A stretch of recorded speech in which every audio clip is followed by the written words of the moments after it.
Hey everyone, my name is Sean, and in today's video we are making a Marincess deck in Yu-Gi-Oh! Legacy of the Duelist Link Evolution. This was a really fun deck, but there was a bit of a steep learning curve to it, and it took me a long time to kind of grasp how to make this deck work. I actually just thought the deck was really bad until it kind of clicked as to what this deck was trying to do.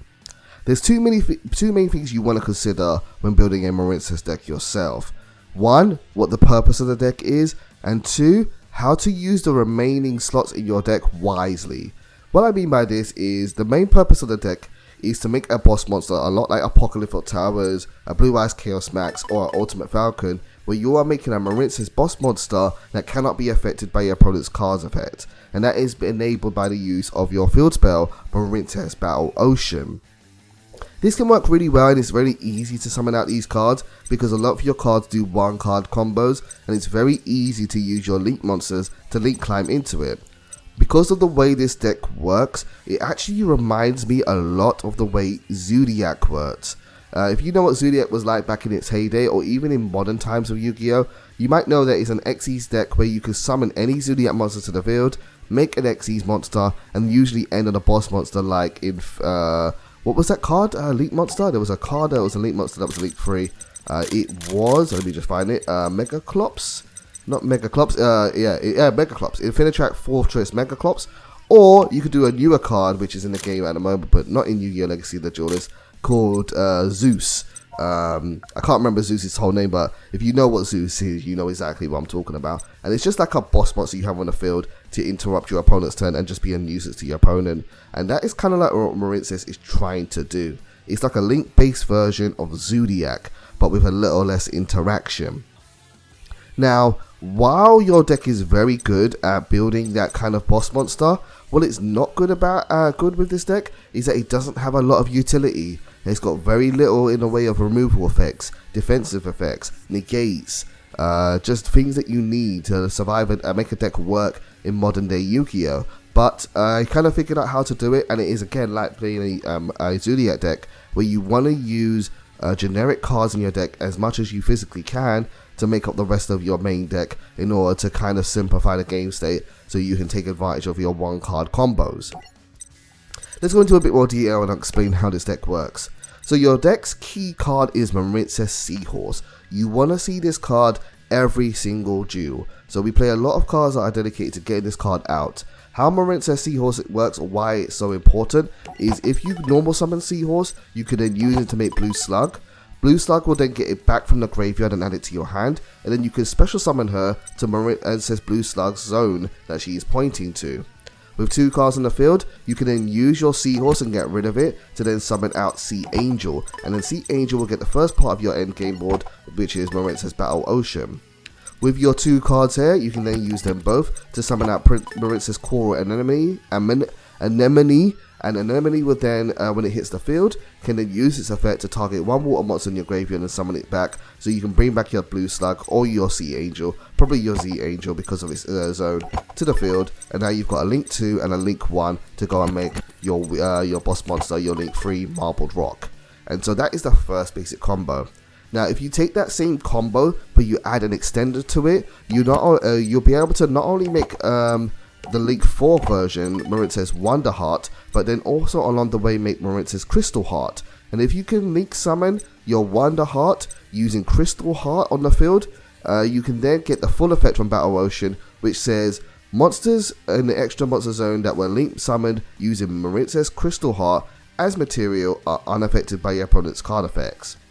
The other thing that Marincess Battle Ocean also does is it increases the attack of your boss monster up to 2000 attack by equipping cards from your graveyard, your link monsters, as equip spell cards to it, and each one that you equip gives it 600 attack, which makes 1800 in total, plus 200 more from your Battle Ocean card. So you end up with a 4500 or 4400 attack monster on the field that cannot be targeted or affected by your opponent's card effects. So that is what this deck is designed to do, and so our starters are the cards in the main deck here as follows. Now, all the other cards are helping us to get to Seahorse quicker. We play Marincess Blue Tang, and when this card is normal summoned, she does a Foolish Burial style effect to send one Marincess card or monster from your deck to the graveyard. Your main target being Seahorse, but if you do already have access to Seahorse, you can then go for an extender like Mandarin or Pascalis if you want to.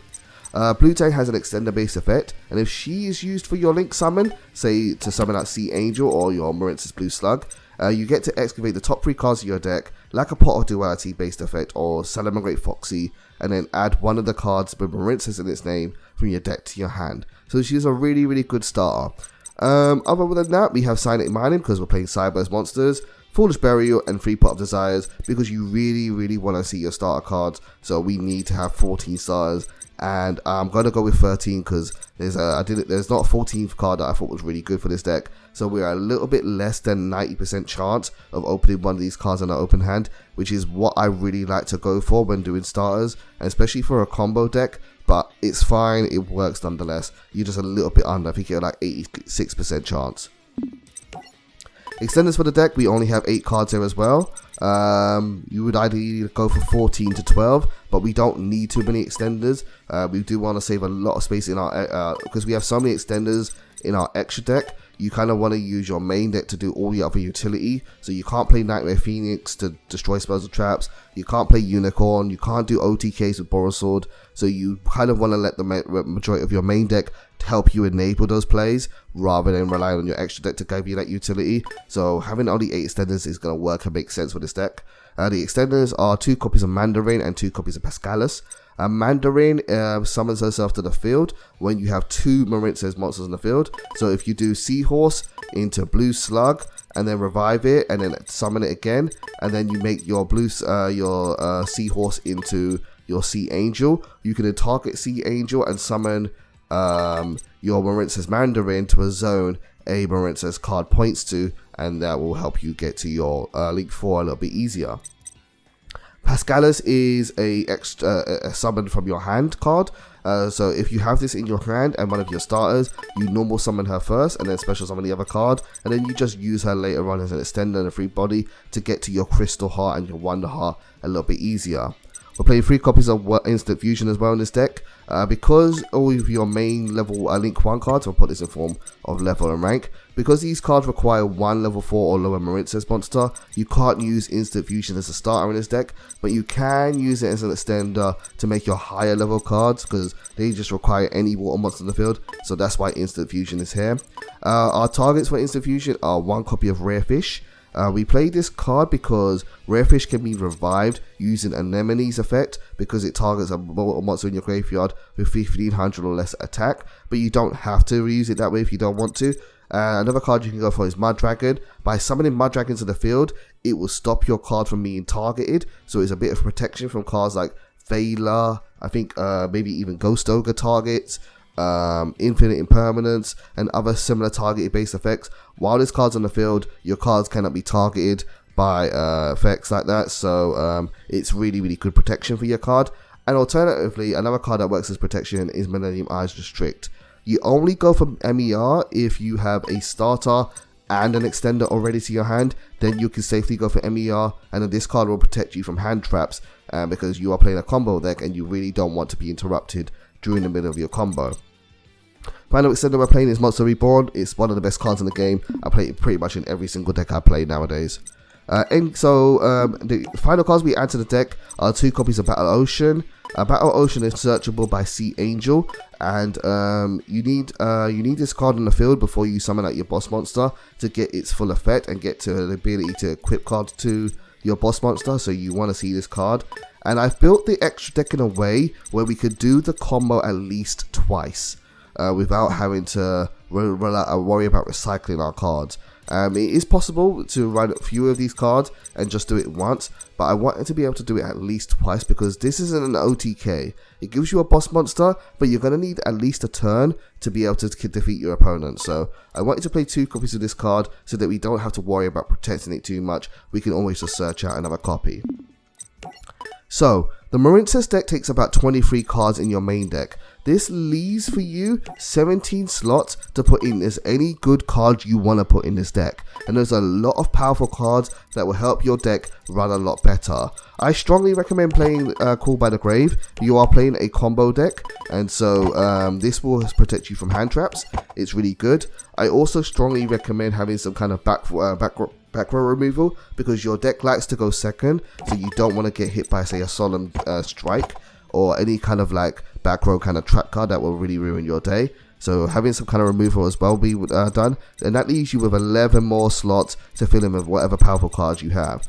So here are a couple of builds that you could try if you want to.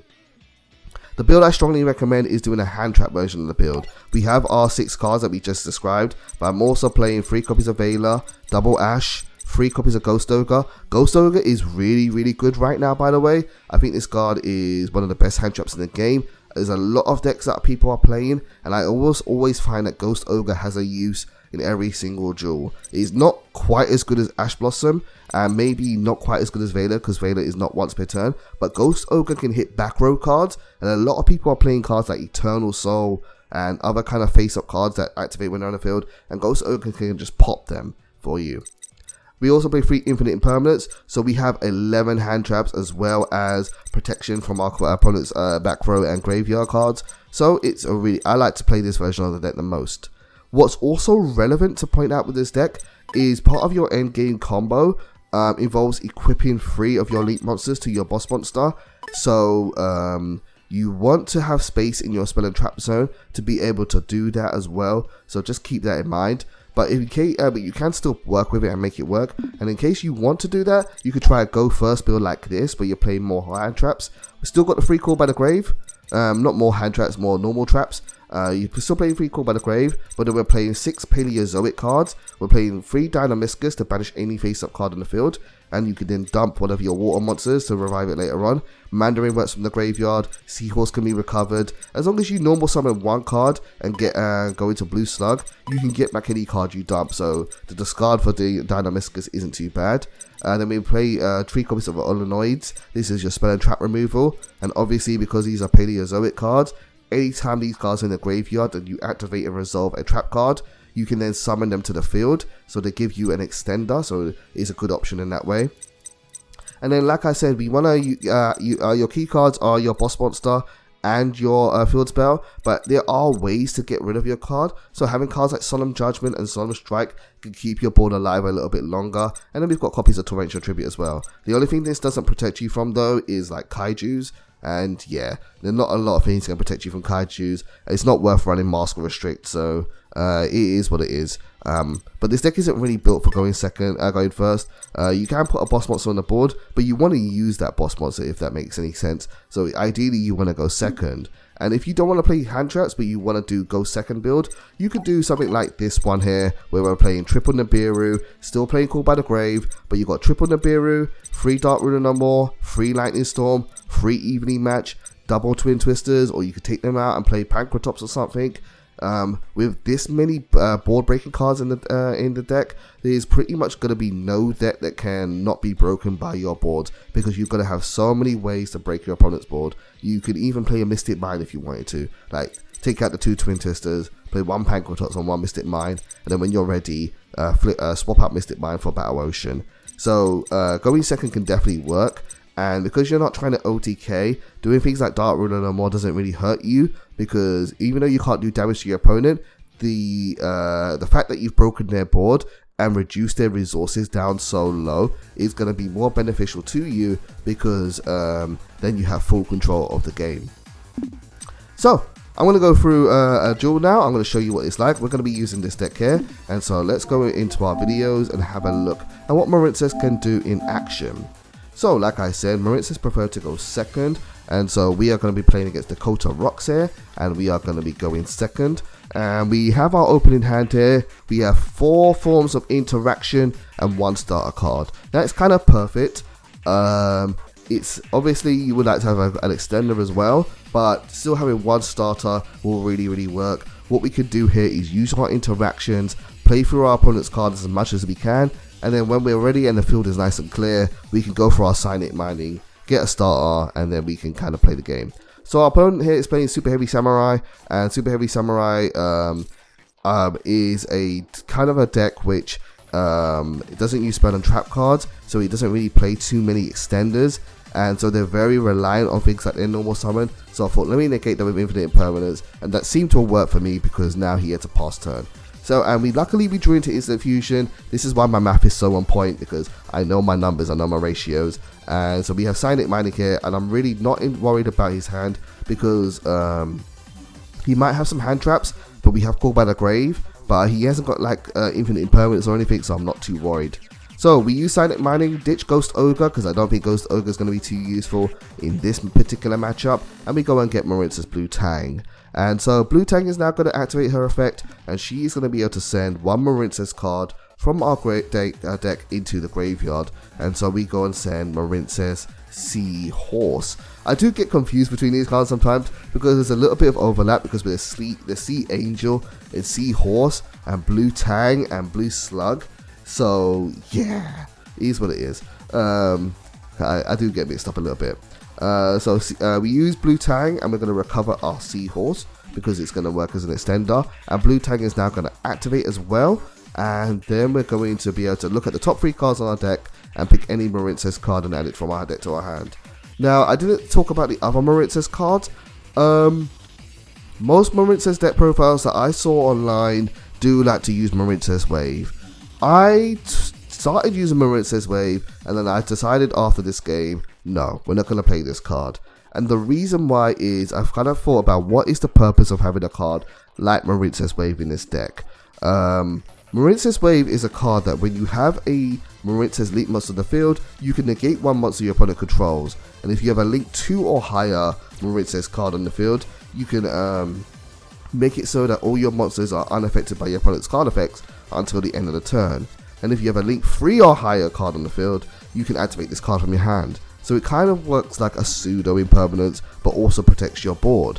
But when you're doing a combo, you don't want your cards to be live after your combo's done. You want your cards to be live prior to you do your combo, so that you can play through your opponent's interaction and bait out their cards. And so instead of playing a card like Marincess Wave, I thought, why am I not just playing like an impermanence instead?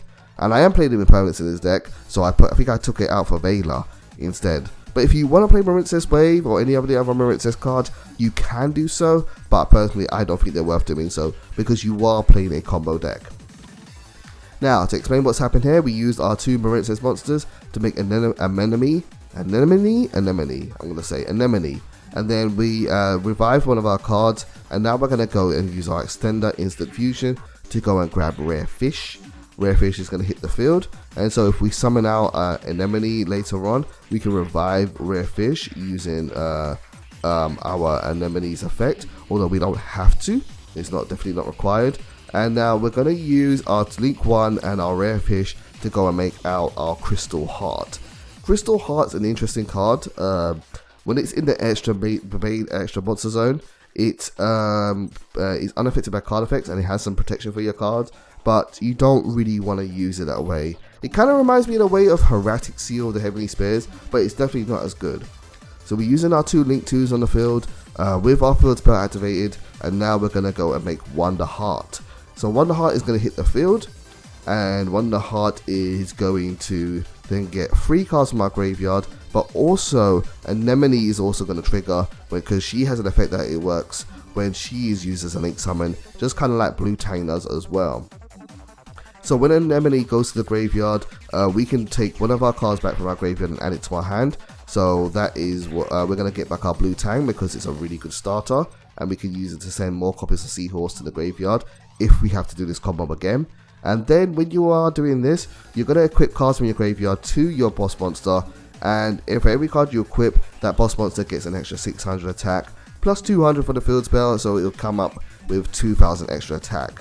Now, you always want to get Anemone, because if you're doing Wonder Heart, because Wonder Heart has a special effect, and that is when she does an attack, before damage calculation, she can use her effect to special summon one of the cards that is equipped to her. And so our strongest card to go for is Anemone, and Anemone comes out with 2000 attack, increased by 200 by the field spell, and then that's 2200. And in a situation like this, you do lose the attack because she's no longer equipped, so you lose 600 attack from your boss monster, but then we gain the monster with 2200 attack. And in the end phase of the turn, I'm going to set out Call by the Grave because we want it to be live during our opponent's turn, but Marincess Wave can stay in our hand because with a link 3 on the field, we can use it as a hand trap. And then Wonder Heart will activate in the end phase, and it will go back to being an equipped spell card, so you have no cards in your main monster zone. So this is how the deck works. This is essentially all it is. And one of the great things about this deck is that I find that it kind of plays itself. You don't really have to like figure out how to play it too much. The deck will, the game will kind of naturally say, do you want to do this? Do you want to do this? Do you want to do this? And you'll get to your boss monster quite easily. Opponent summons out Super Heavy Samurai Flutist, and this has a card effect where if it's tributed, it can special summon out a Super Heavy Samurai from my opponent's hand, and he's now going to equip it with Soul Piercer. Soul Piercer is a bow and a crossbow, and when it leaves the field, it does a search, kind of like Red Eyes. Is it Red Eyes Wyvern or Red Eyes? Well, the Red Eyes card at 600 attack, they can search out Red Eyes Darkness Metal Dragon. I forgot what it's called. Anyway, Flutist is going to hit the graveyard, and we're going to negate that with Call by the Grave. And then after this chain resolves, Flutist will no longer be able to activate, but then the crossbow will then try to activate, and we have Ash Blossom in our hand. And this is why I like hand traps. You're just going to interact with your opponent, you're going to negate them, and by negating your opponent's options and not letting them play the game, you get to keep your boss monster on the board. And so my opponent scoops, and that is the end of the game. So that is Marincess. I think this deck is good. I think now that I know how this deck works and how it is supposed to be played, I think this deck is a very, very good deck. I think it has a lot of potential to be a very, very good deck. It has one card combos, and it's a deck that can fit in a lot of hand traps, and usually those decks do very, very well in Yu-Gi-Oh! Because you're not required to use up so much of your deck space for your engine cards. You can just rely on your starters and to do most of the work for you, and then obviously you want a few extenders as well. So I really like this deck. I really enjoy learning this deck. I think it's very rewarding to play, and I think with the new, I don't know what the new cards do from the OCG, but I think with those cards coming out, this deck could be definitely one to watch out for. I think this deck could be potentially a very good deck if Konami chooses to support it. So I'm going to be very interested to see what the future of Marincess is going to be like. But thank you guys as always for watching this video. I hope you've enjoyed it. And yeah, I'll see you soon. Take care.